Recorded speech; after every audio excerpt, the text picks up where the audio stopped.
January 13th, 1900. 2:45 in the morning. Outside, the blizzard screamed across the sand hills of Nebraska at negative 28 degrees Fahrenheit. Wind gusts hit 60 miles per hour. Visibility zero, the kind of storm that killed livestock in their pens and froze men solid before they reached their own barn doors. 3 miles east of Valentine, inside Thomas Hartley's log cabin, the family huddled around a dying fire. Despite burning logs all night, the interior temperature had dropped to 19 degrees. Thomas's daughter, 8-year-old Clara, lay wrapped in every blanket they owned. Her lips had turned blue. Her breathing came shallow and fast.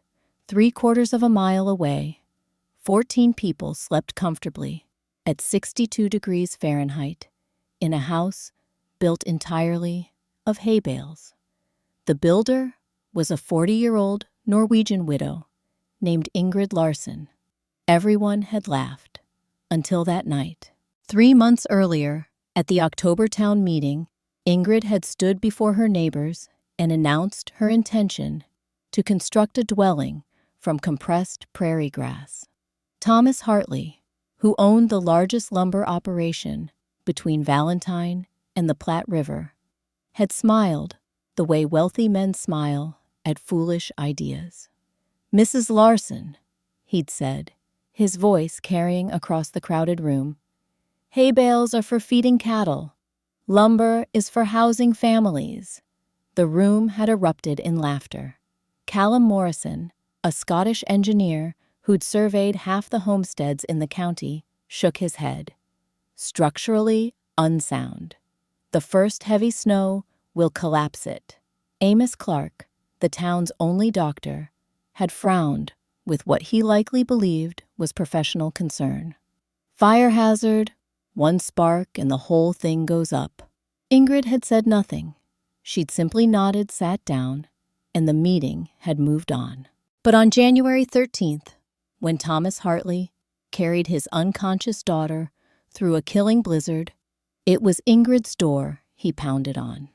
It was Ingrid's hay bale fortress that saved his child's life. The question wasn't whether a widow could build a house from grass. The question was what Ingrid Larsen understood about physics survival and the Nebraska winter that an entire town of experienced homesteaders had missed. "Listen!"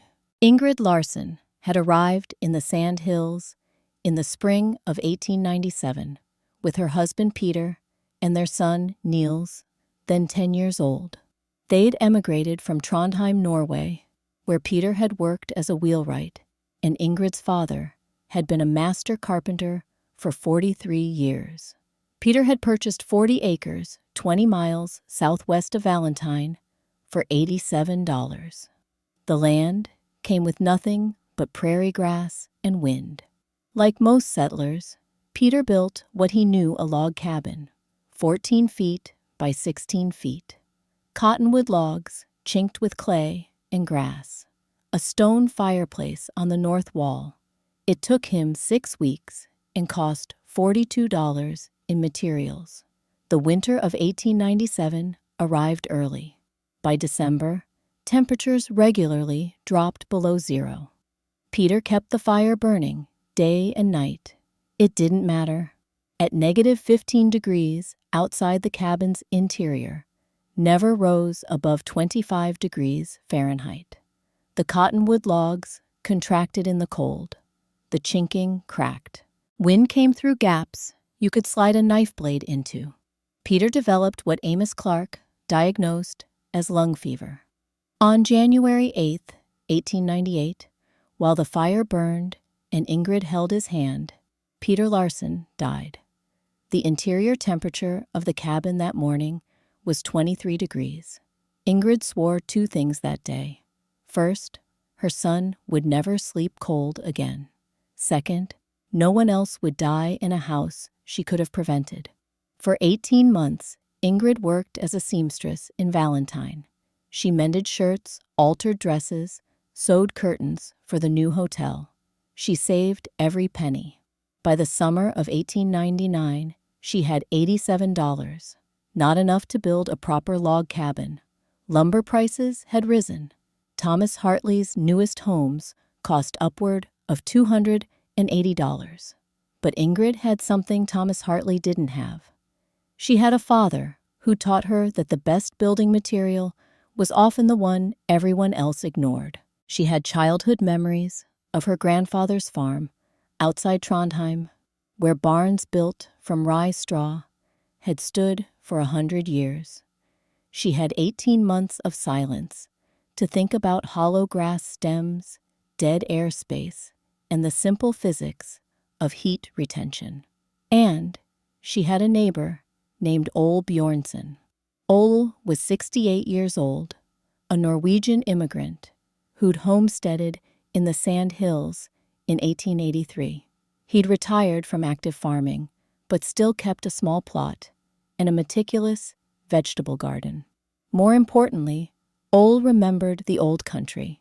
He remembered the halmhus, straw houses, that his father had built in the fishing villages along the northern coast. On a July afternoon in 1899, Ingrid knocked on Ole's door. "I need to know," she said, "if prairie grass can do what rye straw did in Norway." Ole studied her for a long moment. Then he smiled. "You'll need to adapt it," he said. "Prairie grass isn't rye straw. The stems are different. The moisture content is different. But the principle is sound." They sat at his kitchen table for 3 hours. Ole drew diagrams. Ingrid took notes. By sunset, they had a plan. The house would be 14 feet by 18 feet, slightly larger than Peter's cabin. The walls would be built from hay bales, compressed by the new mechanical balers that several farmers in the area had recently purchased. Each bale would weigh approximately 100 pounds and measure 14 inches high, 18 inches wide, and 36 inches long.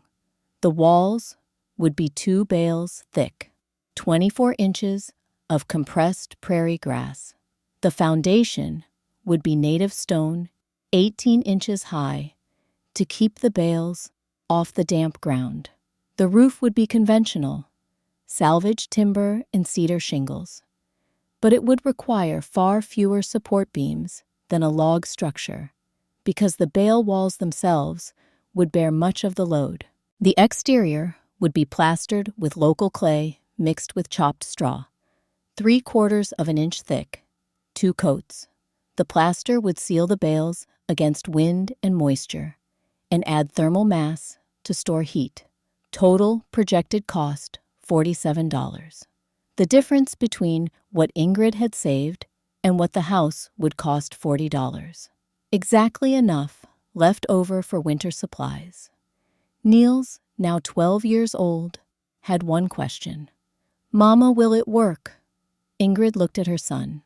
She thought about Peter coughing in the cold.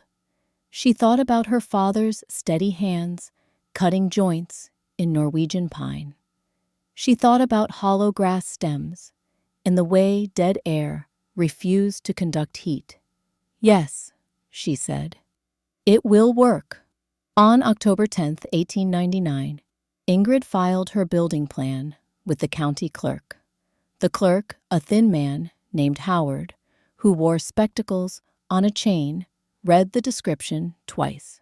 "Hay bales," he said. "Yes." "For a dwelling?"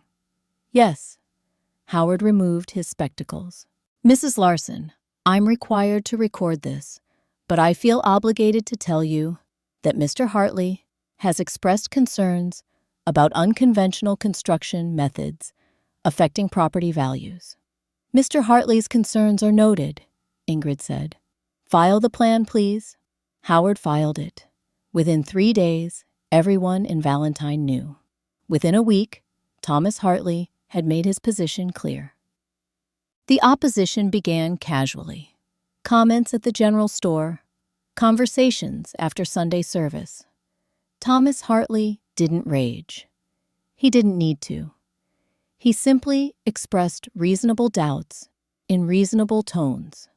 "I respect ingenuity," he told a group of men outside the feed store. "But there's a reason we build with lumber. It's proven. It's safe. A widow and a child are vulnerable enough without living in a structure that might collapse." His words found fertile ground. Callum Morrison, the engineer, ran calculations. Load-bearing capacity of compressed grass versus milled lumber. There's no comparison.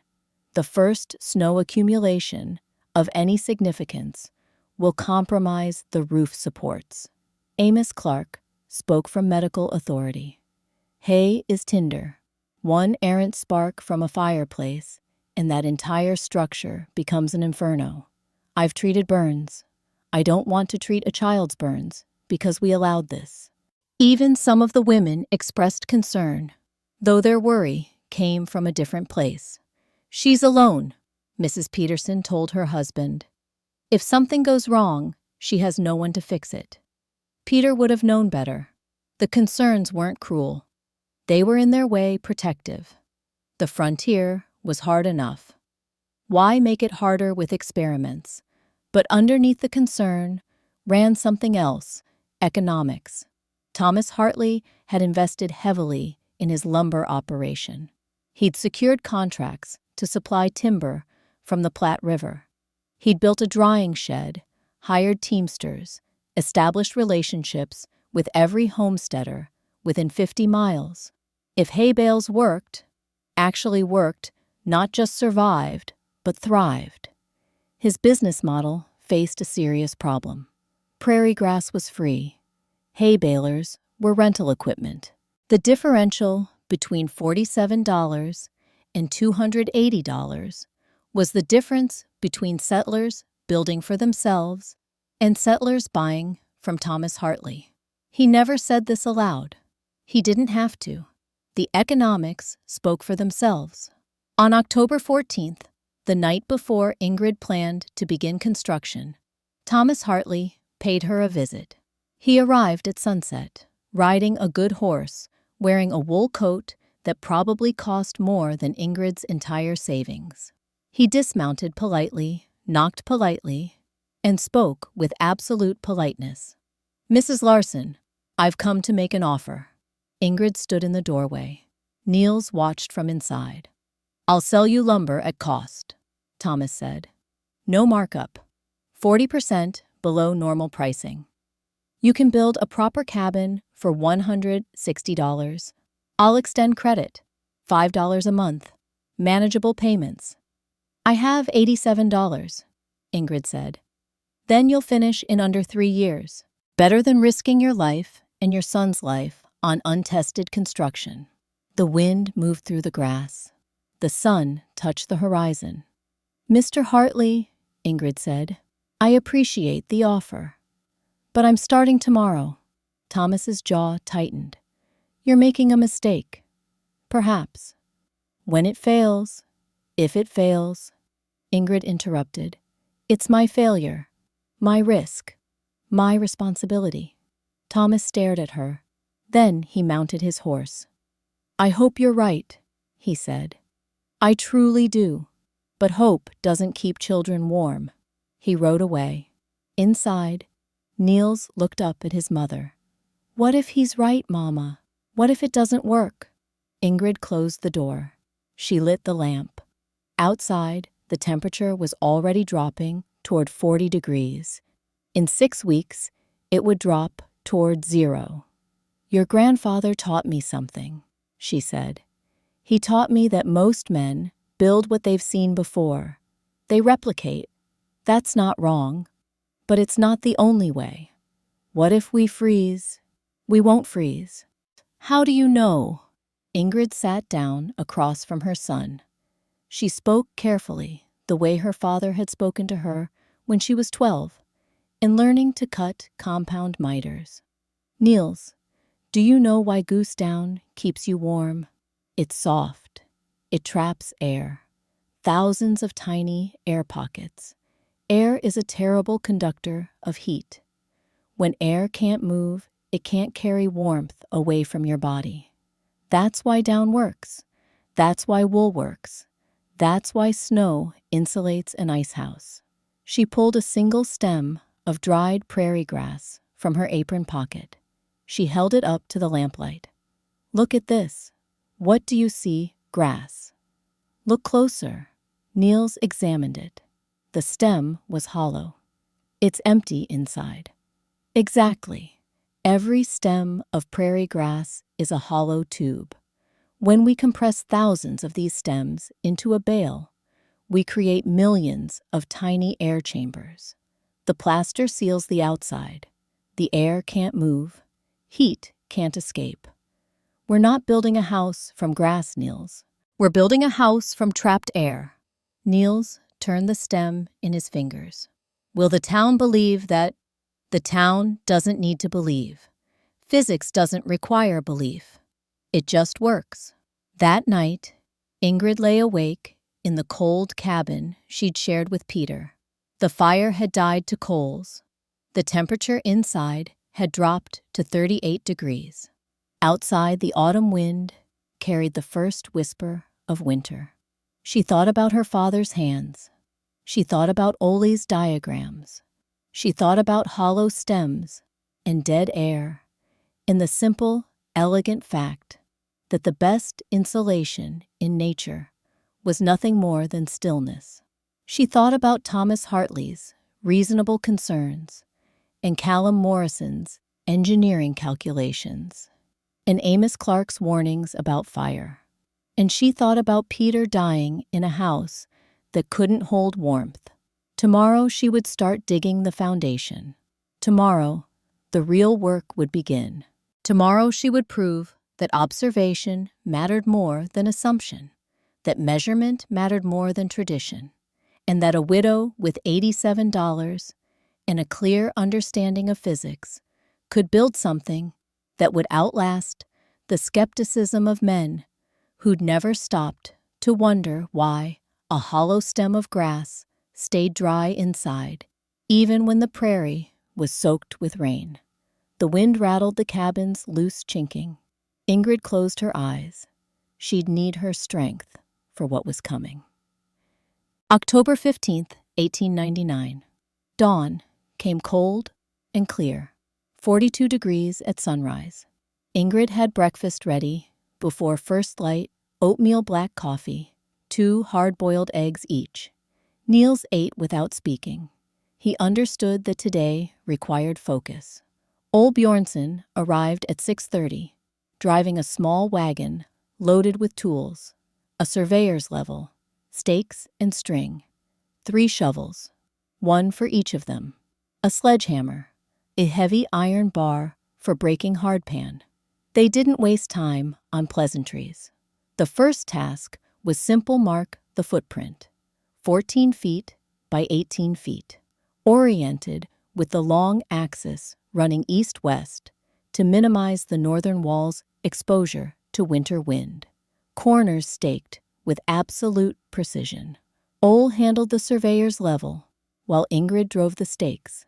Every corner, every measurement, checked twice. By 8 o'clock, they began excavating. The foundation trench would be 12 inches deep, 16 inches wide, running the entire perimeter. Inside that trench, they would build a stone wall, 18 inches high. The bales would rest on top of that wall, never touching earth, never wicking moisture from the ground. Digging went slowly. The prairie soil was dense. Roots tangled every shovel blade. Niels worked beside his mother, matching her rhythm, saying nothing. By noon, they'd completed the north wall trench. Ingrid's hands blistered. She wrapped them in cloth and kept digging. By sunset, the entire perimeter was complete. 28 feet of trench, excavated by hand, 12 inches deep, perfectly level. They ate cold biscuits and dried beef. No fire, no wasted time. Tomorrow, Ole said, we gather stone. Ingrid nodded. That night, She soaked her hands in cold water from the well. Niels was already asleep. Through the cabin's gaps, she could see stars. The temperature had dropped to 35 degrees. In 6 weeks, it would be below zero. She had 31 working days until November 15th. 31 days to finish before the hard winter set in. She wrapped her hands in clean cloth and lay down. Outside, the wind picked up. The prairie grass whispered. And somewhere in Valentine, Thomas Hartley sat in his warm house and wondered if he'd been too gentle in his warnings. He'd find out soon enough. They all would. October 16th through 21st. Stone gathering. The foundation required stone. Not just any stone. Flat limestone pieces large enough to stack, small enough to move. Ingrid knew where to find them.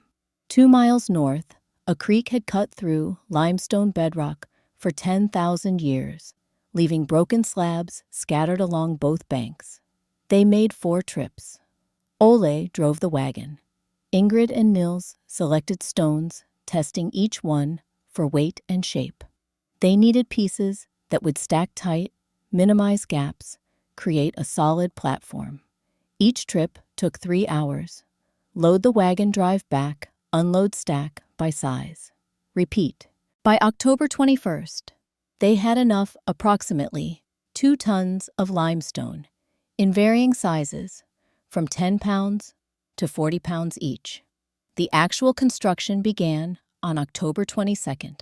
Ole mixed mortar. Simple recipe, local clay sand from the creek bed water. No lime, no cement, just what the earth provided, mixed to the consistency of thick porridge. Ingrid laid the first stone at the northeast corner at 7:15 in the morning. She worked methodically. Set the stone, check level, apply mortar, set the next stone, check level again. The wall rose slowly, 1 inch per hour. Ole prepared mortar. Niels carried stones, learning to anticipate which size his mother would need next. No one spoke unless necessary. By sunset, the north wall stood 18 inches high, perfectly level, across its entire 14-foot length. They ate in silence. Bread, cheese, water. The next morning, they started again. October 28th. The foundation was complete. 4 walls of stacked limestone, 18 inches high, forming a perfect rectangle, 14 feet by 18 feet. Every corner square. Every wall level to within 1/4 inch across its entire length. Mortar joints tight enough that you couldn't slide a knife blade between stones. Ingrid stood back and examined their work. "It'll hold," Ole said. Ingrid nodded. She didn't need confirmation, but she appreciated that Ole understood the importance of precision. Everything that came next depended on this foundation being absolutely right. That afternoon, they laid tar paper across the top of the stone walls. The paper would create a moisture barrier, preventing any ground dampness from wicking up into the hay bales. On October 29th, the first hay bales arrived. Thomas Hartley's teamster, a man named Donald, who rarely spoke, delivered them. 60 bales, each one compressed by Samuel Richardson's new mechanical baler, rented for $4 a week. The bales were dense, heavy golden. They smelled like summer. Donald stacked them carefully, said nothing about what they were for, and left. Within an hour, half the town knew.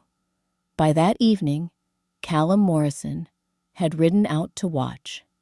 He sat on his horse at a distance, studying the foundation, the tar paper, the stack of hay bales. He didn't approach. He didn't speak. After 20 minutes, he rode away. Ingrid noticed, but didn't acknowledge him. She had work to do. The construction of the walls required a specific technique. Each bale weighed between 95 and 105 pounds. The dimensions varied slightly. Mechanical balers in 1899 weren't precision instruments, but averaged 14 inches high, 18 inches wide, 36 inches long. The walls would be built 2 bales thick. The first course would run lengthwise along the foundation. The second course would run perpendicular, creating a running bond pattern. This staggered arrangement would give the walls maximum strength. Ingrid started with the north wall. She and Niels lifted the first bale together, positioned it on the northeast corner, aligned it precisely with the foundation edge. The bale sat solid and level on the tar paper. They placed the second bale end to end, tight against the first, then the third, then the fourth. By the end of the first day, the entire first course of the north wall was complete. 7 bales running east to west.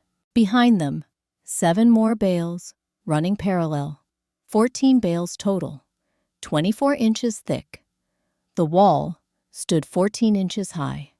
Ole watched occasionally, offering guidance about keeping the courses level, but mostly staying silent. This was Ingrid's work, her hands, her precision. That night, the temperature dropped to 28 degrees. Inside the old cabin, with a fire burning, the interior temperature struggled to reach 45 degrees. Niels pulled his blanket tighter. 6 more weeks, Ingrid said quietly. She didn't say of what. She didn't need to. Oi. November 1st. The walls were rising. Course after course, bale after bale. The pattern became rhythm. Lift position, check level, adjust, repeat. Every third course. Ingrid drove wooden pins through the bales. The pins were 3/4 inch diameter, ash wood, cut to 36 inches in length, sharpened on one end. She drove them with a heavy mallet, angling them slightly, penetrating through 3 courses of bales while locking everything together. The pins were spaced every 24 inches along each wall. By November 1st, the walls stood 6 feet high. 4 complete courses on each wall. The structure was beginning to look like something. Not quite a house yet, more like a golden fort rising from the prairie. People began to stop by. They didn't ask permission. They just appeared. Riders on their way to somewhere else, suddenly developing an interest in unusual construction. Women walking out from town, claiming they needed to see the Peterson place, but somehow ending up at Ingrid's site instead. Most didn't speak. They watched from a distance, whispered to each other, rode on. But on November 2nd, the first frost came hard. -8 degrees Fahrenheit, the kind of cold that made water freeze in the bucket before you could carry it inside. That morning, Thomas Hartley himself rode out. He dismounted 50 feet from where Ingrid was working. He stood there, hands in his coat pockets, breath steaming, watching. After 10 minutes, he approached. "Mrs. Larson." Ingrid set down the bale she was positioning. "Mr. Hartley, I see you're making progress." "Yes." Thomas looked at the walls, 6 feet high, golden in the morning light, solidly built, even he could see that. "You'll never finish," he said. Not cruel, just factual. November 15th is 2 weeks away. You still need a roof. You still need to plaster. You're running out of time. Ingrid wiped her hands on her apron. Her fingers were cracked from the cold and the work. She looked at Thomas Hartley directly.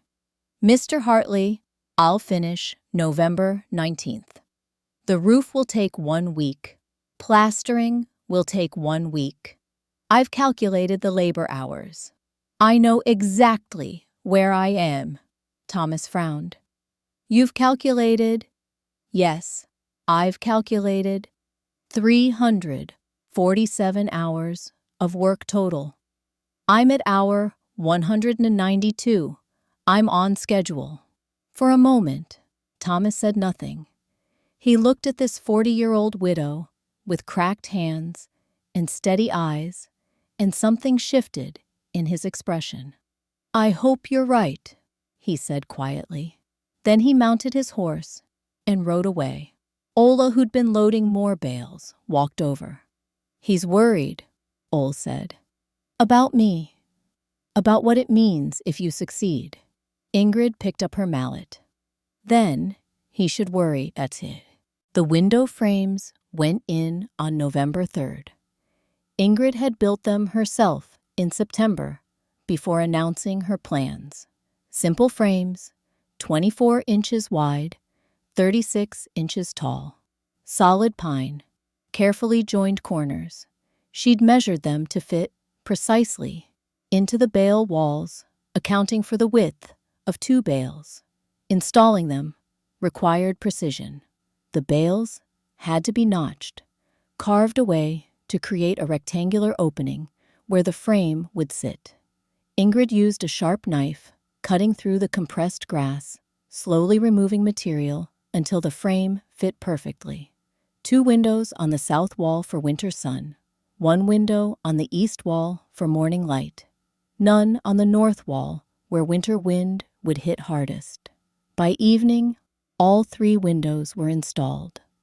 The frames sat flush with the exterior surface of the bales, mortared in place with the same clay mixture Ole had used for the stone foundation. Niels stood inside the structure, looking out through the southern windows. "It feels different now," he said. "More like a house." Ingrid was outside, checking the frame alignment one more time. "It's not a house until it has a roof." "When does the roof go on?" "Next week." That night, the wind picked up. Gusts hit 30 miles per hour. The bale walls didn't move, didn't flex, didn't shift. The pins held. The running bond pattern distributed force exactly as it was supposed to. Callum Morrison rode by the next morning. He didn't stop, but Ingrid saw him studying the walls, saw the way his expression changed from skeptical to uncertain. She went back to work. November 5th, the 8th and final course of bales went on. The walls now stood 8 feet 4 inches tall, exactly the height Ingrid had designed. The top course was level across all 4 walls to within 1/8 of an inch.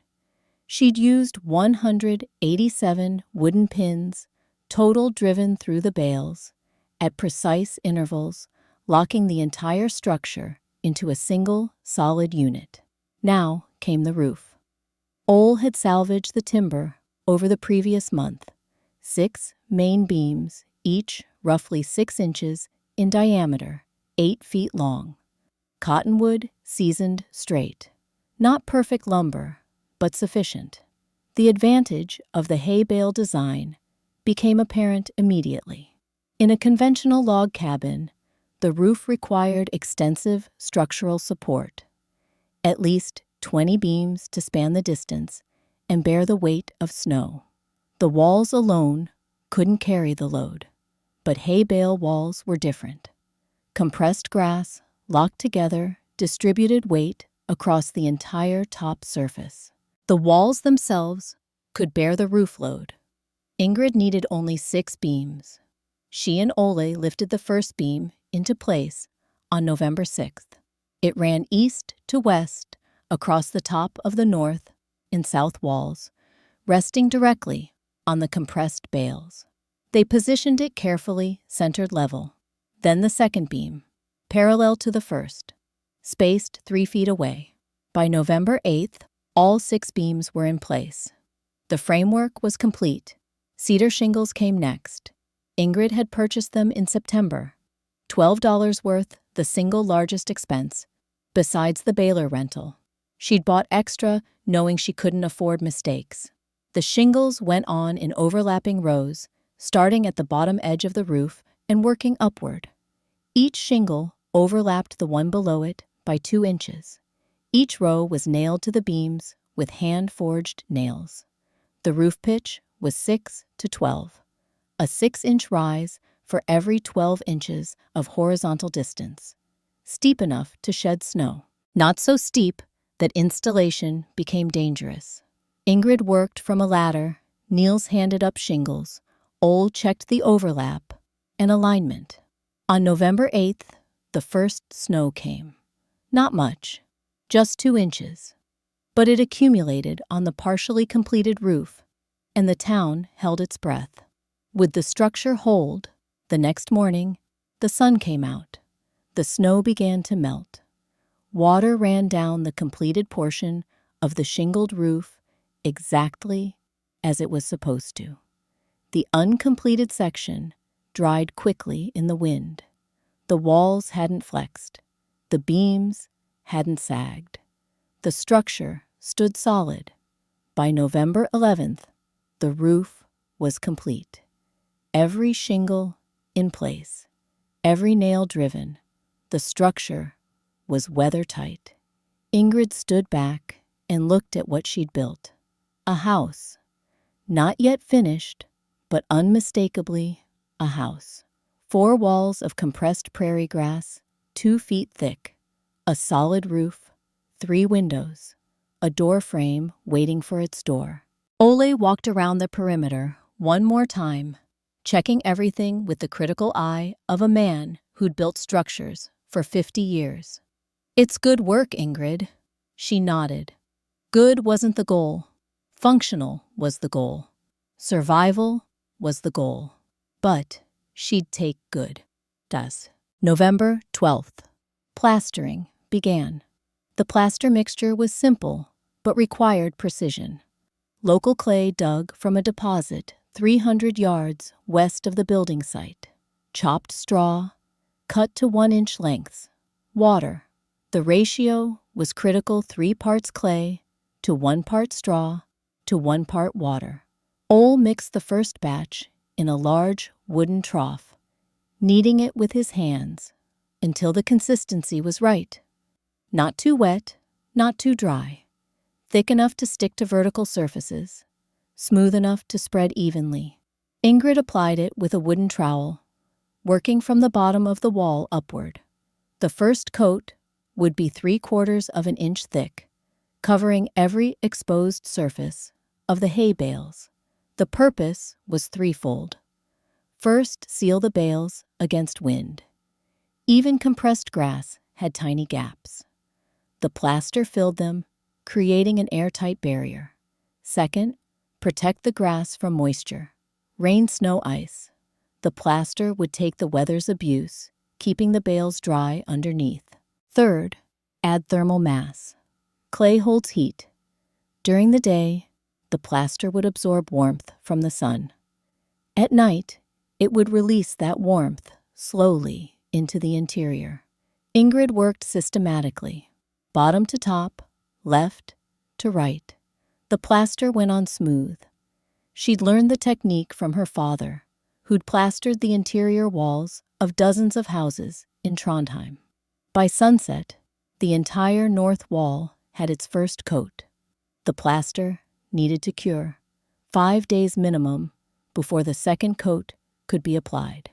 Ingrid marked the calendar, November 17th, for the second coat. She was still on schedule.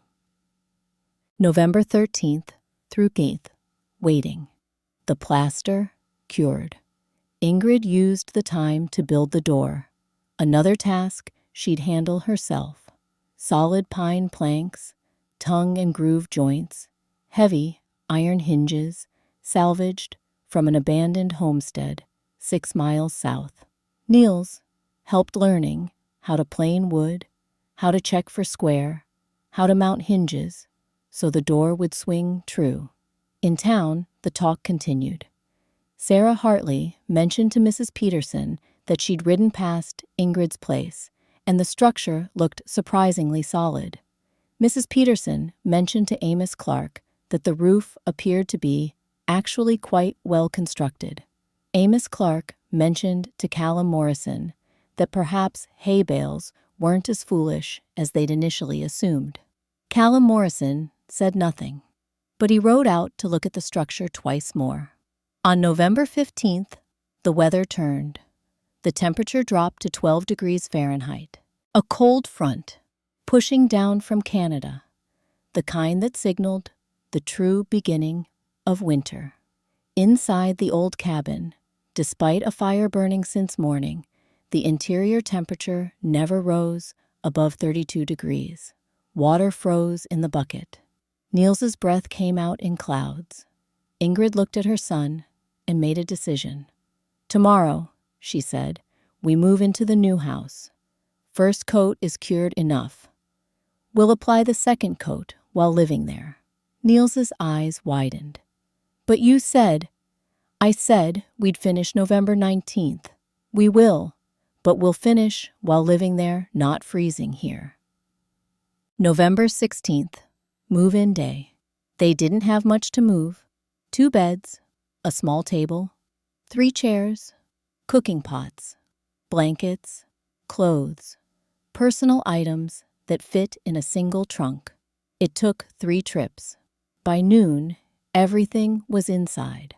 The house had no plaster on the interior walls yet, no second coat on the exterior. But the roof was solid. The windows were in, the door was hung. And when Ingrid built a small fire in the central fireplace, a simple structure she'd built from salvaged brick, something remarkable happened.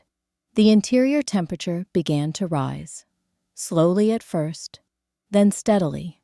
By 4 o'clock in the afternoon, with the fire burning moderate, the interior temperature reached 52 degrees Fahrenheit.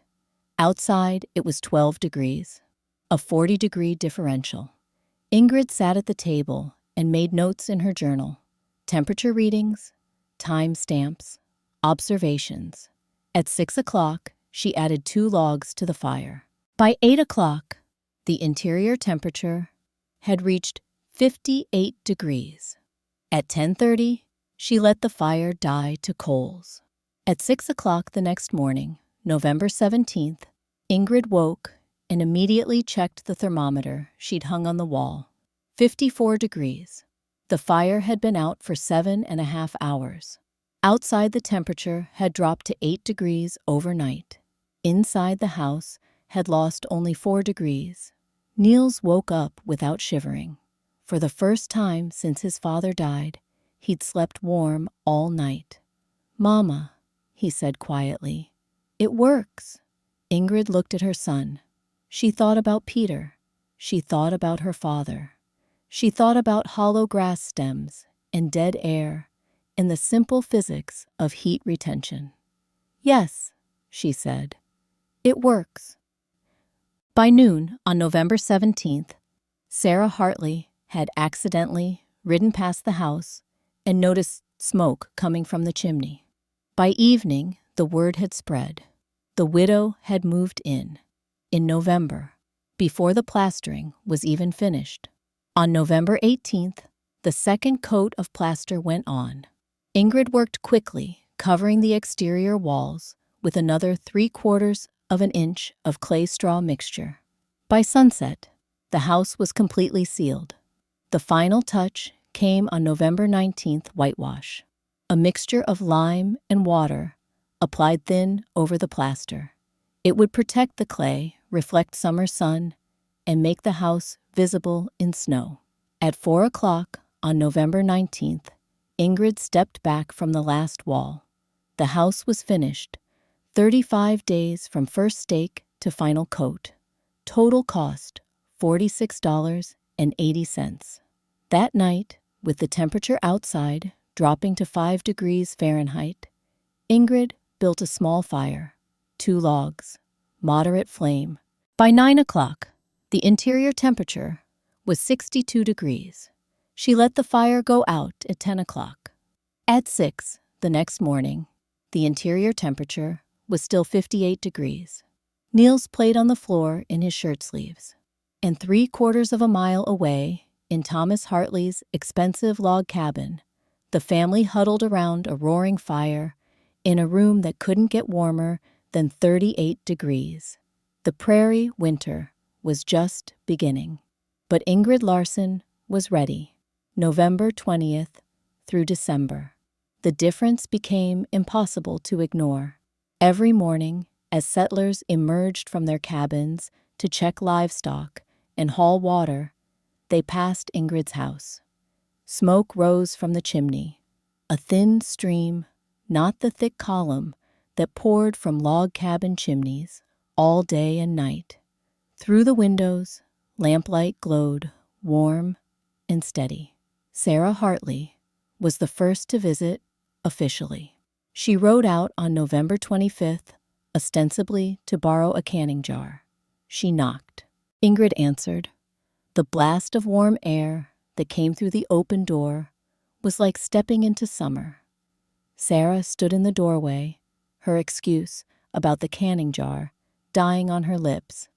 "Mrs. Larson, how warm is it in here?" Ingrid gestured to the thermometer on the wall. 60 degrees. The fire's been out since 9 last night. Sarah looked at the small fireplace. A few coals still glowed, but no active flame. Outside, it was 18 degrees. "Our cabin," Sarah said quietly. "We keep the fire roaring all day. We go through 8 logs before bedtime, and it never gets above 40 degrees. Ingrid nodded. She didn't gloat, didn't lecture, just stated fact. The walls trap air. Air doesn't move heat. The plaster seals it. The mass holds it. It's simple physics.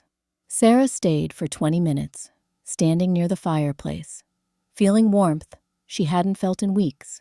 When she left, she rode directly to tell 3 other women. By December 1st, the comparisons had become mathematical.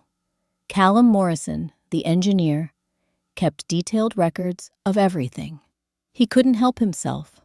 It was his nature to measure, to document, to understand. He began tracking fuel consumption across multiple households. His own dugout housing, 4 people consumed 6 cords of wood in December. Interior temperature averaged 35 to 40 degrees Fahrenheit. Thomas Hartley's log cabin, housing 4 people, consumed 8 cords. Interior temperature averaged 38 to 42 degrees. The Schmidt family's sod house, housing 4 people, consumed 7 cords. Interior temperature averaged 30 to 38 degrees. Ingrid Larson's hay bale house, housing 2 people, consumed 2 cords. Interior temperature averaged 60 to 65 degrees. Morrison rode out on December 10th. He didn't announce himself. He simply appeared at Ingrid's door, notebook in hand. "Mrs. Larson, I need to understand the mechanism." Ingrid invited him in. For an hour, Morrison examined everything. He measured wall thickness with a measuring tape. He studied the plaster composition. He checked the roof pitch. He examined the window placement. He calculated the volume of the interior space and the ratio of thermal mass to air volume. Finally, he sat at Ingrid's table and did the mathematics. The bales themselves provide an R value of approximately 40, he said, speaking half to himself. The plaster adds thermal mass of roughly 600 pounds per wall. The air trapped in the hollow stems creates millions of individual dead air pockets. No convection, minimal conduction. The structure is essentially a thermos. He looked up at Ingrid. "I was wrong," he said simply. "Structurally, thermally, practically. I was wrong. This is superior engineering." Ingrid poured him coffee. "You weren't wrong to question. You were wrong about what you assumed without measuring." Morrison left with pages of notes. By December 15th, 3 families had approached Ingrid about building similar structures in the spring. But that same night, December 15th, everything changed. The temperature on December 15th dropped to negative 15 degrees Fahrenheit by sunset. Thomas Hartley, determined to keep his family warm, stoked the fire higher than usual. 8 logs burning simultaneously, flames roaring up the chimney. The problem was the chimney itself. Thomas had built it 2 years earlier. using local clay and river stones. It worked adequately for normal fires, but it had never been designed for the sustained, intense heat he was now demanding of it. At 9:30 p.m., Sarah noticed smoke seeping through a crack in the chimney's interior wall just above the fireplace opening. "Thomas," she said quietly, pointing. He saw it immediately, a hairline crack glowing faintly orange from the heat within. "Get the children outside," Thomas said. His voice was calm, but Sarah heard the edge beneath it. "Now!" Sarah grabbed Clara and David, wrapping them in coats, rushing them out of the door into the negative 15-degree night. Thomas threw water on the fire, trying to douse it quickly. But the logs were too hot, too dry. The water hissed and steamed, barely making a dent. The crack in the chimney widened. At 9:45 p.m., a section of the interior chimney wall collapsed, sending a cascade of burning coals and hot stones directly onto the wooden floor. The floor caught immediately. Thomas tried to fight it. He threw more water beet at the flames with a blanket, but the cottonwood planks were dry from months of winter heating. The fire spread faster than he could contain it. By 10 p.m., the entire north wall of the cabin was burning. Thomas grabbed what he could, a few blankets, some food, important papers, and fled. The family stood in the snow, watching their cabin burn. Neighbors saw the glow. 3 families came running with buckets, but there wasn't enough water, and the cold made everything harder. By 10:30, they'd given up trying to save the structure and focused on preventing the fire from spreading to the nearby shed. By 11 p.m., the fire had consumed roughly 40% of the cabin. The entire north wall, part of the roof, significant damage to the west wall. It was too damaged to live in. Not in December, not at negative 15 degrees. The Reverend offered his home temporarily. It was small, cramped, but it was shelter. Thomas stood in the snow, watching smoke rise from the ruins of his $280 cabin, and understood something fundamental. Money couldn't prevent this. Lumber couldn't prevent this. Traditional construction methods had failed him twice now. First through inadequate insulation, now through catastrophic fire. Ingrid's house had neither problem. Calm. The next morning, December 16th, Thomas rode out to Ingrid's house. She was outside splitting kindling. She saw him coming, set down the axe, waited. Thomas dismounted. His face was drawn. He hadn't slept. "Mrs. Larson, my cabin burned last night." Ingrid's expression didn't change, but something in her eyes softened. "I heard. Is everyone safe?" "Yes. We got out. But the structure is unusable." "I'm sorry." Thomas looked at the hay bale house. Solid, intact, warm smoke rising from a chimney that would never overheat because it didn't need to handle roaring fires. "I need to know," he said quietly. "Will you teach me? Not just explain. Actually, teach me how to build what you built." Ingrid considered him. This man who'd mocked her, who'd tried to discourage her, who'd seen her design as a threat to his livelihood, and who had just lost his home because he'd clung to tradition instead of adapting. "Yes," she said. "I'll teach you. I'll pay. No, information wants to be free. What I learned, I'll share. That's how knowledge works. It multiplies when you give it away." Thomas was silent for a moment. Then he said, "I was wrong about you, about this, about all of it." "You were wrong about physics," Ingrid corrected gently. "About me, you barely thought at all. You saw a widow building something unusual and assumed foolishness. But you're here now, willing to learn. That counts for something." Hey. December 28th, 1899. The Weather Bureau in Omaha issued a warning. A major storm system was forming over the Canadian plains. Predicted arrival, January 10th through 9th. Expected conditions, temperatures below -20 degrees. Fahrenheit, sustained winds over 50 miles per hour. Heavy snow accumulation. The kind of blizzard that killed people. Valentine's General Store sold out of firewood by December 30th. Families who'd been conservative with fuel suddenly panicked. Thomas Hartley, despite his own losses, made emergency lumber runs to the Platte River, hauling logs in sub-zero temperatures, selling them at cost just to help people prepare. Ingrid simply stocked extra hay bales around the base of her house, adding insulation. She had 3 cords of wood, more than enough. She'd learned that her house required so little fuel that excessive preparation was unnecessary. On January 3rd, 1900, the temperature dropped to -2 degrees Fahrenheit. Cabins throughout the settlement began showing strain. Morrison's dugout developed condensation issues, moisture collecting on the earthen walls, then freezing when temperatures dropped. By January 8th, the interior walls were coated with a 1/4 inch of ice. The Schmidt family's sod house was crumbling. Frozen soil chunks fell from the walls like debris from a landslide. They tried to patch it, but sod that froze became brittle.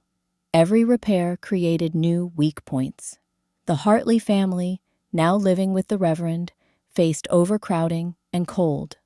The Reverend's small cabin, designed for 1 person, struggled to house 5. Only Ingrid's house remained stable. The temperature outside fluctuated wildly. -5 degrees one day, 18 degrees the next. But inside, the variation was minimal. 62 to 65 degrees, day after day, regardless of exterior conditions. On January 10th, the leading edge of the storm arrived. January 12th, 1900, 600 a.m. The sky turned the color of old iron. Wind began picking up from the northwest. Temperature 15 degrees Fahrenheit and dropping. By noon, it was 5 degrees. Wind gusts hit 35 miles per hour. By 6 p.m., -8 degrees. Wind sustained at 45 miles per hour. Snow began falling.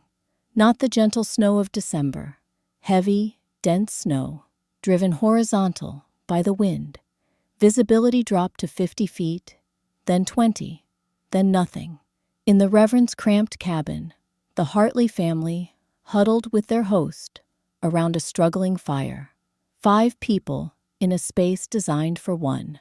The interior temperature, despite burning logs, continuously hovered at 28 degrees.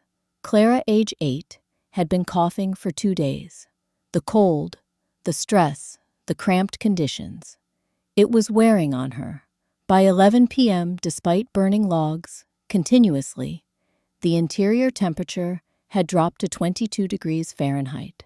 The fire consumed 1 log every 40 minutes. Thomas fed it steadily, watching the woodpile shrink. Outside, the temperature hit -18 degrees.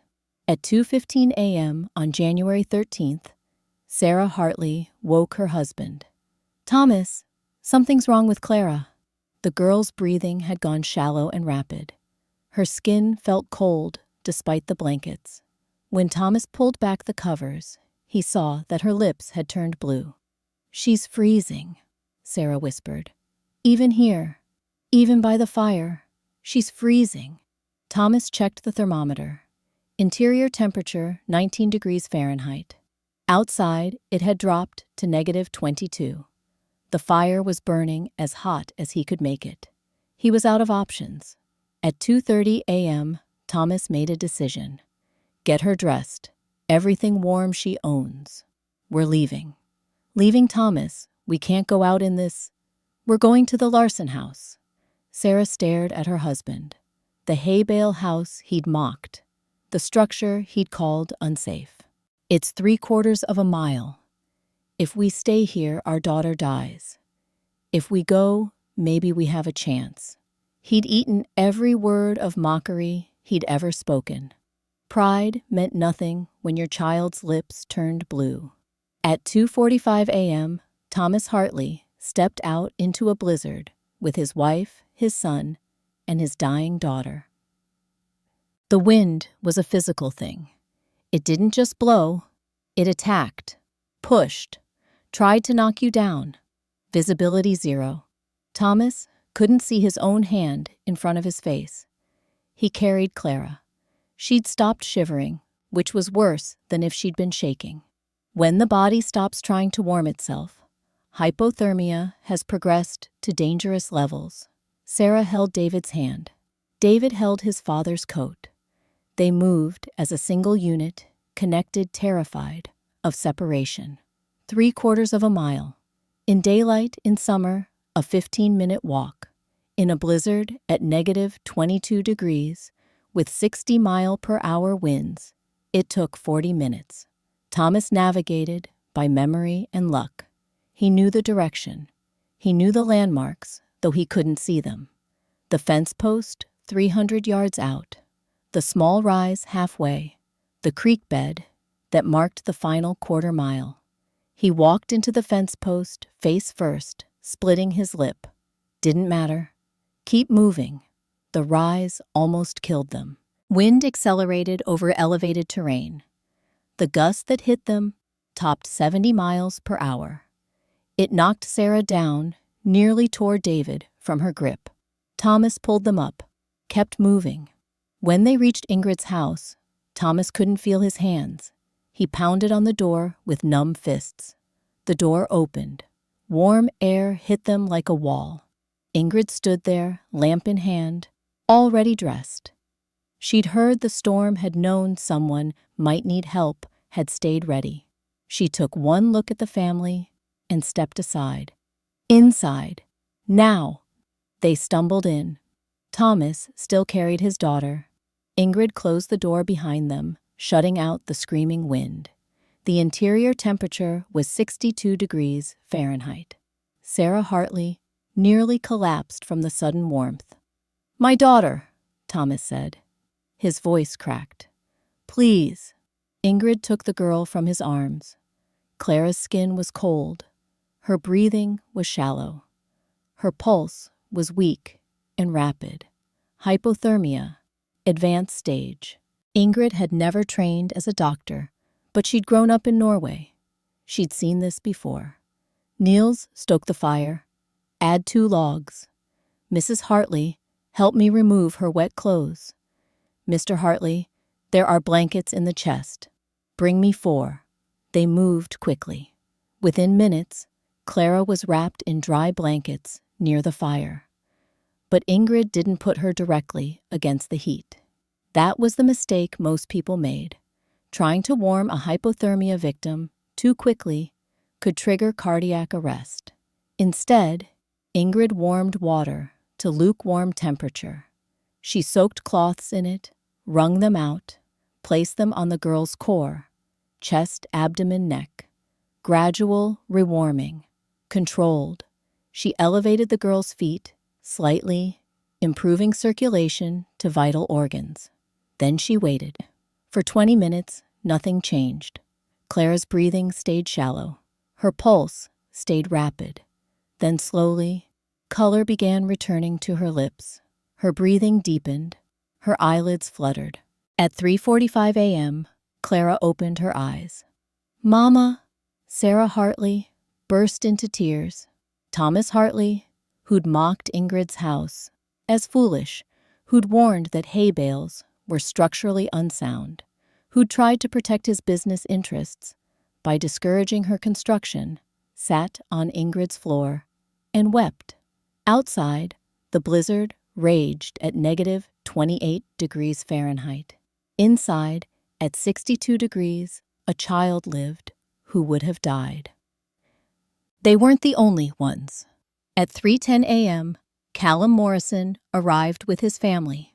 4 people, including 2 children, under age 6. Their dugout had become uninhabitable.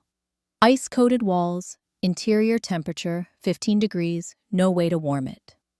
Morrison didn't apologize, didn't explain, just stood in the doorway with his family and said, "We need help."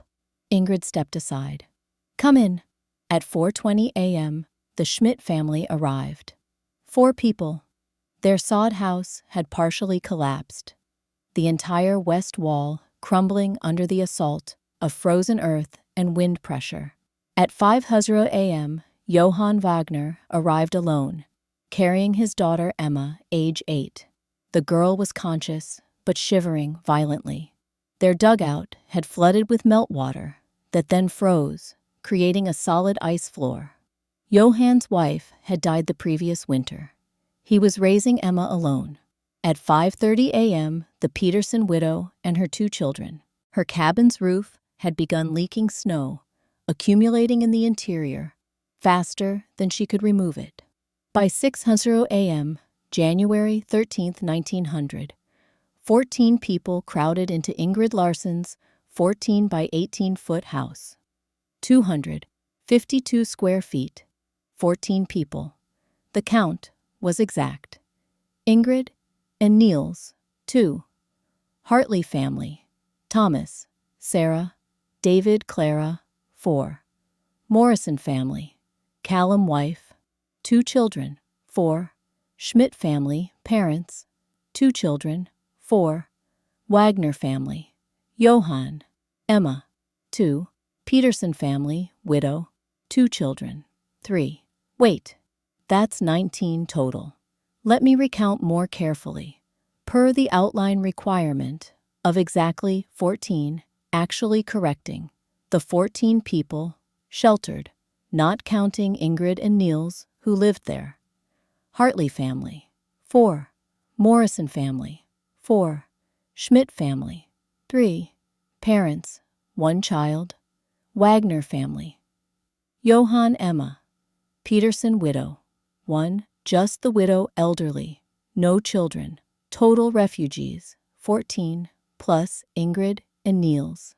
16 total people in the house. And the interior temperature, despite the door opening 6 times in 3 hours, never dropped below 58 degrees. Ingrid built up the fire. Not a roaring blaze. She didn't need one. Just a moderate flame, steady heat.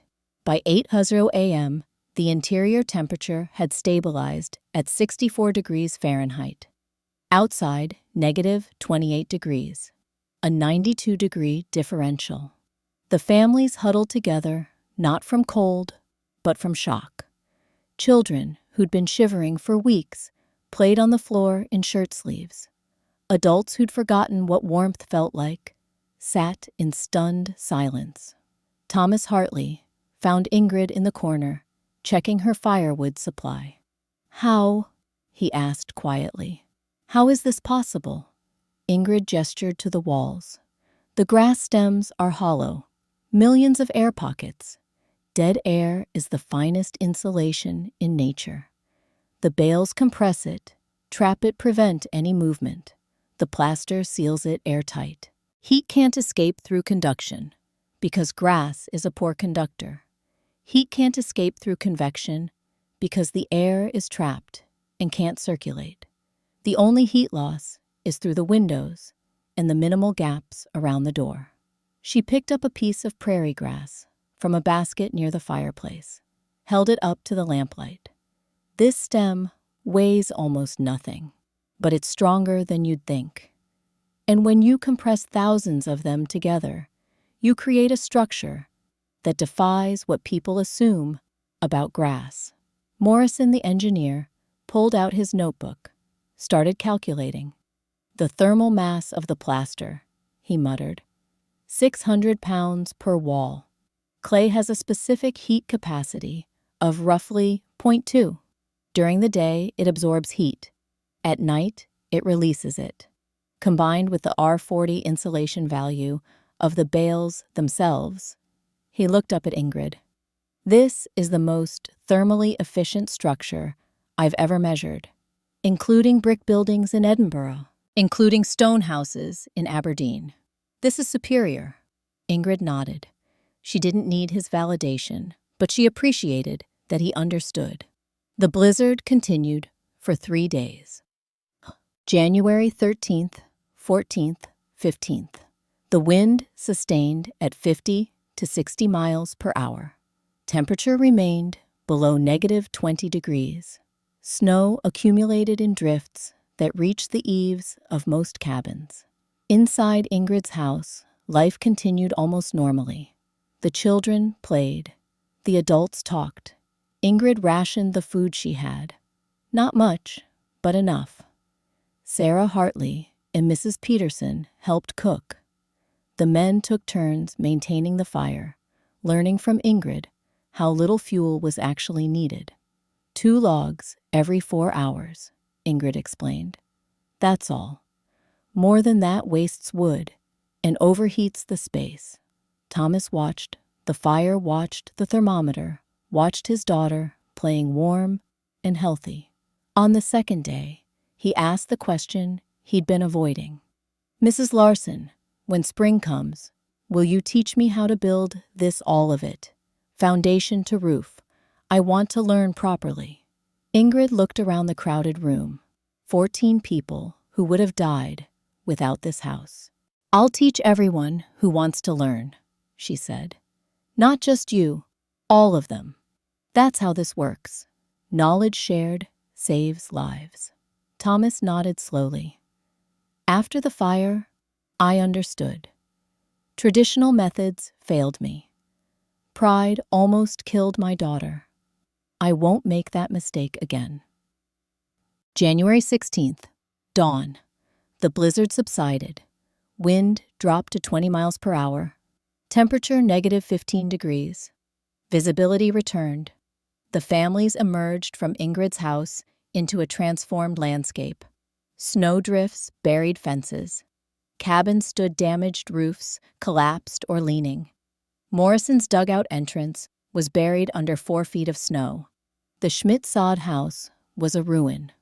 Walls crumbled, roof caved in. The Reverend's cabin had lost half its chinking, and part of the north wall had frozen and cracked. Ingrid's hay bale house stood exactly as it had before the storm. The snow had drifted against the walls, but that only added insulation. The roof had shed snow perfectly, the 6 to 12 pitch working exactly as designed. The whitewashed plaster showed no cracks, no damage, 0 structural compromise. The families stood in the snow, assessing the damage to their homes, understanding what had just happened. Within 50 miles, 17 people had died in the blizzard, frozen in their homes, frozen, trying to reach shelter, frozen tending livestock. 0 people died who made it to Ingrid Larson's house. The mathematics were simple. The lesson was clear. Traditional construction in the Nebraska winter was survival roulette. You might make it. You might not. Hay bale construction was survival engineering. February 1900. Thomas Hartley made an announcement at the town meeting on February 3rd. I'm discontinuing standard lumber sales for homestead construction. Instead, I'm partnering with Mrs. Larson to provide technical guidance for hay bale building. I'll still supply timber for roof frames, but settlers should build with the materials the prairie provides. The room fell silent. I know what you're thinking, Thomas continued. My business will suffer. It already has. But I watched my daughter nearly die. I watched my cabin burn because I insisted on methods that weren't designed for this climate. Mrs. Larson built something better for 1/6 the cost, and it saved 14 lives. He looked at Ingrid, who sat in the back row. Mrs. Larson has agreed to share her knowledge freely. She'll teach anyone the technique. I'm offering my property as a workshop space. We start February 10th. 47 people attended the first workshop. Ingrid taught them everything. Foundation requirements, bale selection, running bond patterns, pin spacing, plaster composition, whitewash application. She answered every question, drew diagrams, explained the physics in plain language. "You're not building with grass," she told them. "You're building with trapped air. The grass just holds the air still." By March 3, families had started construction. Ingrid supervised the critical stages: foundation, laying first course, placement pin, installation, plastering. By April 7, more families were building. By May 1900, 11 hay bale houses were under construction in the Valentine area. By winter 1900 to 1901, 19 families lived in hay bale structures. 0 cold-related deaths occurred among them during a winter that killed 12 people in conventional housing within 50 miles. The technique spread. 1901 through 1905. Word traveled through the settlement networks. Norwegian immigrants wrote to relatives in Minnesota. German settlers mentioned it in letters to Dakota Territory. The technique moved with the people, adapted to local conditions, refined through experience.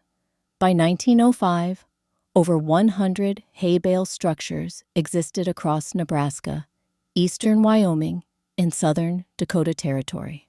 Houses, barns, storage sheds, root cellars, all using the same principles Ingrid had proven.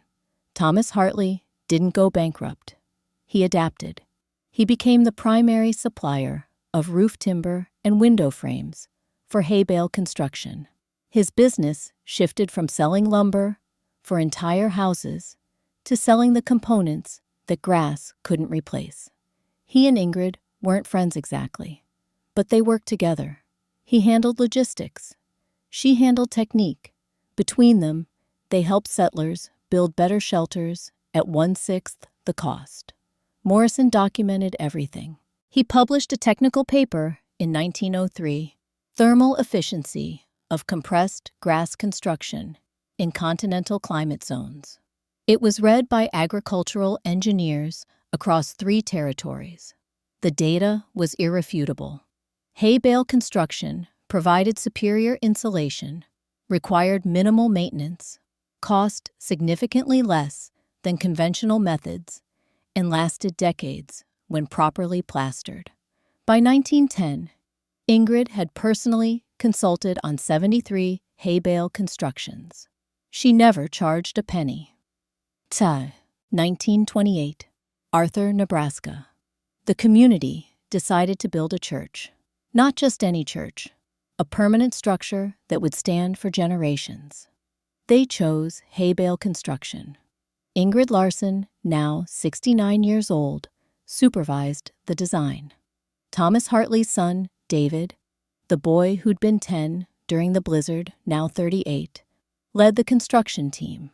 The Pilgrim Holiness Church went up between March and August 1928. Larger than a house, 40 feet by 60 feet, but using the same principles: compressed hay bales, 2 feet thick, running bond pattern, wooden pins, clay straw plaster, whitewash exterior. The dedication ceremony took place on September 15, 1928. Ingrid stood at the front of the sanctuary. 200 people filled the space. The interior temperature, despite a mild autumn day, remained steady at 68 degrees, without any heating system active. Ole Bjornson had died in 1919. Niels, now 41, sat in the front pew with his own children. Thomas Hartley, 73 years old, stood to speak. 29 years ago, I told Ingrid Larson she was making a mistake. I told her hay bales were unsuitable for human habitation. I told her she'd endanger her family. He paused. The sanctuary was silent. I was wrong, completely wrong. Not because I lacked intelligence, not because I lacked experience, but because I lacked humility. I assumed tradition was wisdom. I assumed what had always been done was what should continue to be done. Then my cabin burned. Then my daughter nearly died. Ingrid Larson taught me that observation matters more than assumption, that measurement matters more than opinion, and that physics doesn't care about your business interests. He looked at Ingrid. This church stands because you refused to accept inadequate housing, because you understood that the prairie provides what we need if we're willing to see it. Thank you. Ingrid stepped forward. She was an old woman now. Her hands, cracked and scarred from 40 years of work, trembled slightly, but her voice was steady. I didn't build my house to prove anything. I built it because my husband froze to death in a log cabin, and I refused to let my son suffer the same. Everything else, the technique spreading this church, all of it, that's just people learning what I learned. The prairie gives us what we need. We just have to see it. She placed her hand on the plastered wall. This building will stand for 100 years, maybe more, not because of me, because of what I learned, that the best material is often the one everyone else walks past, that innovation comes from necessity, and that knowledge shared multiplies its value. Ingrid Larson died in 1934, at 75 years old. Her original house stood until 1963, when it was carefully dismantled and relocated to the Nebraska State Historical Society. After 64 years, the bales were still intact, the plaster still sound. The Pilgrim Holiness Church still holds services today, 96 years after construction. The hay bales, sealed beneath their plaster coating, remain as effective as the day they were installed. Thomas Hartley died in 1947. In his final letter to David, he wrote, "I sold lumber for 50 years. Your godmother Ingrid taught me in one winter that the best building material was free, abundant, and ignored. I spent my career looking to profit. She spent one season looking to survive. History will remember which of us succeeded." By 1950, Nebraska had documented over 300 hay bale structures still in use. The technique had spread to Montana, Wyoming, both Dakotas, and parts of Kansas. In the 1970s, when the energy crisis made home heating costs unbearable for many Americans, architects rediscovered hay bale construction. They called it revolutionary, sustainable, innovative. They were 70 years late. Ingrid Larson had already proven it in 1899 with $87, 40 acres of prairie grass, and the understanding that physics doesn't require belief. It just works. The lesson wasn't about hay bales. It never was. The lesson was about observation, measurement, humility, the willingness to see what others overlook, the courage to build differently when different means better. One widow, one winter, one choice to trust physics over tradition, and 14 people who lived because she did.